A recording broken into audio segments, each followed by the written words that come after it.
ছোট্ট একটা উদাহরণ এখানে আমি হাজির করি। আপনারা হুনাইনের যুদ্ধের কথা নিশ্চয়ই শুনেছেন। কত হিজরিতে হয়েছিল? হ্যাঁ, আজকে তো অনেক পুরস্কার বিজয়ীদেরকে দেখলাম আমরা, মাশাআল্লাহ। কত? অষ্টম হিজরি। তার মানে মক্কা বিজয়ের ইমিডিয়েট পরেই, কয়েক সপ্তাহ পরেই তো হুনাইনের যুদ্ধ হয়েছিল। তো এই হুনাইনের যুদ্ধে অনেক ওয়ার বুটিজ মুসলমানদের করতলগত হয়েছিল, মানে অনেক গানিমাত, অনেক সম্পদ ওনারা যুদ্ধ শেষে যুদ্ধলব্ধ সম্পদ হিসেবে পেয়েছিলেন। 24,000 উট। কত উট? 24,000 উট, প্রায় 40,000 ভেড়া। এত পরিমাণ গনিমত যখন রাসূল সাল্লাল্লাহু আলাইহি ওয়াসাল্লাম পেলেন, তিনি এগুলো বন্টন করতে শুরু করলেন।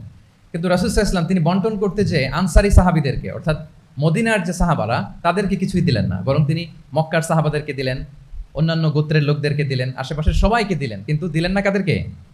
আনসারী সাহাবীদেরকে। ফলে এত বিশাল ওয়ার বুটিজ, এর মধ্যে থেকে কিছুই আনসারীরা পেল না। ওনাদের মধ্যে ক্ষোভের জন্ম নিল, ওনাদের মধ্যে একটু অসন্তোষ তৈরি হলো, ক্ষোভের জন্ম হলো, এবং ক্ষোভ থেকে ওনারা সমালোচনা করতে আরম্ভ করলেন আল্লাহ রাসূল সাল্লাল্লাহু আলাইহি ওয়াসাল্লামের।